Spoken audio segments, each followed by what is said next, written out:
Hello students, today we will learn about textbook exercise question answer 6 to 10 of chapter 7 conservation of plants and animals class 8 CBSE और NCERT science. Student आज हम इस chapter के question 6 to 10 को समझेंगे और उन्हें लर्न करेंगे। क्वेश्चन नंबर 6 है student, in order to meet the ever increasing demand in factories and for shelters. कि स्टूडेंट जैसे हम देख रहे हैं कि फैक्ट्रीज एंड शेल्टर यानी रहने के स्थान जो होम हैं उनकी डिमांड लगातार इंक्रीज बढ़ रही है क्योंकि पॉपुलेशन बढ़ रही है। इस वजह से trees are being continuously cut, तो इसके लिए स्टूडेंट ट्रीज़ को लगातार काटा जा रहा है यानी फॉरेस्ट्स को काटा जा रहा है।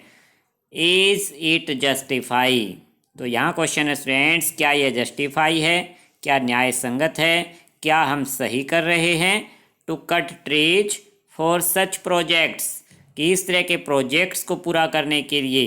कैसे प्रोजेक्ट्स? फैक्ट्रियाँ और शेल्टर्स बनाने के लिए जो ट्रीज़ को कट किया जा रहा है, इज इट जस्टिफाई, क्या यह सही है। Discuss and prepare a brief report. कि स्टूडेंट्स अगर आपसे पूछा जाए क्या ये सही रहेगा कि अगर हम ट्रीज़ को कट करें इन प्रोजेक्ट के लिए तो क्या हमारा जीवन सही रह सकता है, तो आपका भी आंसर यही होगा student, no, it is a not at all justified, कि यह सही नहीं रहेगा to cut trees for such projects, कि इस तरह के प्रोजेक्ट्स को पूरा करना है तो हमें ट्रीज़ को कट करना सही नहीं है, किसी भी तरीके से जस्टिफाइड नहीं है। Forests are home for the wild animals, इसका रीज़न यही है स्टूडेंट कि जो फॉरेस्ट हैं वो वाइल्ड एनिमल्स के लिए उनका घर हैं। And they provide us a good quality of air, और ये फॉरेस्ट हमें भी गुड क्वालिटी के एयर प्रोवाइड करते हैं, देते हैं। As they give out oxygen and absorbs the carbon dioxide from the surrounding, क्योंकि हम जानते हैं स्टूडेंट प्लांट हमें ऑक्सीजन दे रहे हैं और हमारे सराउंडिंग से कार्बन डाइऑक्साइड को एब्जॉर्ब कर रहे हैं, तो इससे हमारे एयर की क्वालिटी गुड बनी रहती है। So student hence we need to save them, इसलिए हमें उन्हें बचाने की आवश्यकता है, सेव करने की, प्रोटेक्ट करने की ज़रूरत है, ना कि उन्हें काटने की। तो इस तरह के प्रोजेक्ट के लिए अगर हमें फैक्ट्रियाँ बनानी हैं या शेल्टर बनाने हैं तो हम मल्टी स्टोरेज बिल्डिंग बना सकते हैं। फैक्ट्रियाँ किसी ऐसे प्लेस पे लगाएं जो लैंड अनफर्टाइल है। Question number 7 student, how can you contribute, कि आप कैसे कंट्रीब्यूट करोगे, यानी आप क्या क्या कार्य करोगे to the maintenance of green wealth of your locality. Locality यानी अपनी कॉलोनी, अपने आसपास का एरिया, अपना घर, अगर उसमें आपको ग्रीन वेल्थ, किसको हरा भरा बनाए रखना है, उसकी मेंटेनेंस रखनी है हरे भरे की, तो आपका क्या कंट्रीब्यूशन होगा, कैसे आप कंट्रीब्यूट करोगे। Make a list of actions, उन कार्यों की एक लिस्ट बनाइए to be taken by you, जो एक्शन आप इस बारे में लोगे, जो कार्य करोगे उनकी एक लिस्ट तैयार करनी है। सो स्टूडेंट्स कुछ एक्शन मैंने अपनी तरफ से लिखे हैं। We should take following actions for the maintenance of green wealth of our locality, कि हम अपनी जो कॉलोनी है या अपना घर है उसमें ग्रीन वेल्थ की मेंटेनेंस के लिए following action we should take, ये ले सकते हैं या लेने चाहिए, हम ये एक्शन ले सकते हैं। फर्स्ट है we can grow more and more plants in our locality, कि हम अपने लोकेलिटी में, अपनी कॉलोनी में या अपने घर के आसपास ज़्यादा से ज़्यादा ट्री लगाएं, प्लांट करें उनको। सेकंड है वी कैन प्रोटेक्ट दैम, हम उनकी प्रोटेक्शन भी करें। And provide water to them, और उनको लगातार वाटर प्रोवाइड करवाएं ताकि वो हरे भरे बने रहें। वी शुड अवेयर, कि हम लोगों को जागरूक करें अवेयर द पीपल किस बारे में, about the benefits of trees, कि लोगों को ट्रीज़ के बेनिफिट बताएं ताकि लोग इस बारे में अवेयर हो जाएं, जागरूक हो जाएं और वो भी ग्रीन वेल्थ को मेंटेन बनाए रखें। Question number 8 student, explain how deforestation leads to reduce rainfall, कि डिफॉरेस्टेशन की वजह से रेनफॉल रिड्यूस कैसे होती है, यानी रेनफॉल में कमी कैसे आती है। अगर हम ट्रीज़ को कट कर रहे हैं यानी डिफॉरेस्टेशन हो रहा है तो रेनफॉल कम कैसे होती है, इस बात को एक्सप्लेन करना है। कि हमें पता है student, trees help maintain the water cycle in earth, कि ट्री हमारे अर्थ पर वाटर साइकिल को मेंटेन करने में हेल्प करते हैं।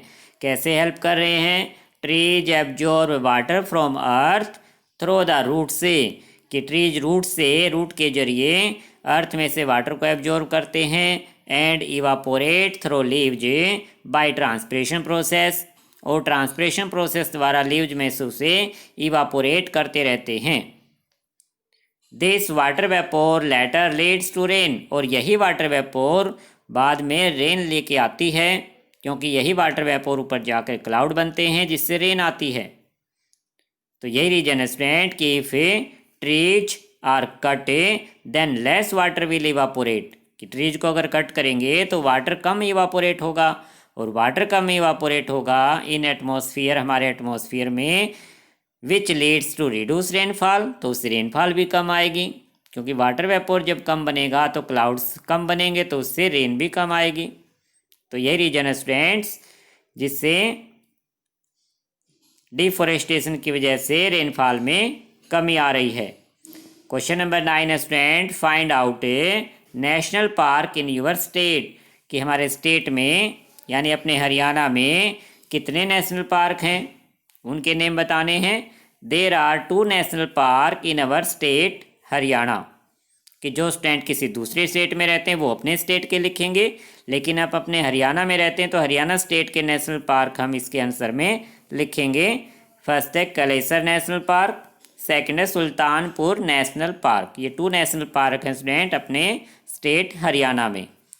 फिर identify and show their location on the outline map of India, हम इंडिया के मैप में अपने स्टेट हरियाणा को दिखा सकते हैं, उनमें इनकी लोकेशन दिखा सकते हैं कि अपने हरियाणा स्टेट में हैं। तो आप केवल इतना ही कर सकते हैं। Question number 10, why should paper be saved, कि हमें पेपर क्यों बचाना चाहिए, क्यों सेव करना चाहिए। फर्स्ट तो ये बताना हमें। फिर prepare a list of ways by which you can save paper, कि कुछ ऐसे एक्शन की लिस्ट तैयार करनी है कि ऐसे कौन से वेज यानी तरीके हैं, मेथड हैं जिनकी हेल्प से हम पेपर को सेव कर सकते हैं। तो 2 बातें पूछी हैं स्टूडेंट। फर्स्ट हम बताएंगे कि पेपर को सेव क्यों करना चाहिए हमें, कि पेपर कम्स फ्रॉम ट्रीज, कि पेपर स्टूडेंट ट्रीज़ की हेल्प से ही बनते हैं। ट्री हैं तो पेपर उन्हीं से बनाए जा रहे हैं, यानी कि ट्री पे लगते हैं, बल्कि रॉ मटेरियल जो होता है वो ट्रीज से ही लिया जाता है। 17 full grown trees are cut to make a 1 ton of paper, कि 1 टन पेपर बनाने के लिए स्टूडेंट यानी 100 kg, 1 टन में 100 kg होते हैं, कि 1 टन के इक्वल पेपर बनाने के लिए 17 फुल जो पूरे बड़े ट्रीज़ हैं उनको कट करना पड़ता, क्योंकि उनको वाटर में गलाकर उनकी लुगदी बनाते हैं और उसी से पेपर बनता है। तो 17 ट्रीज़ कट करने पड़ते हैं 1 टन पेपर तैयार करने के लिए।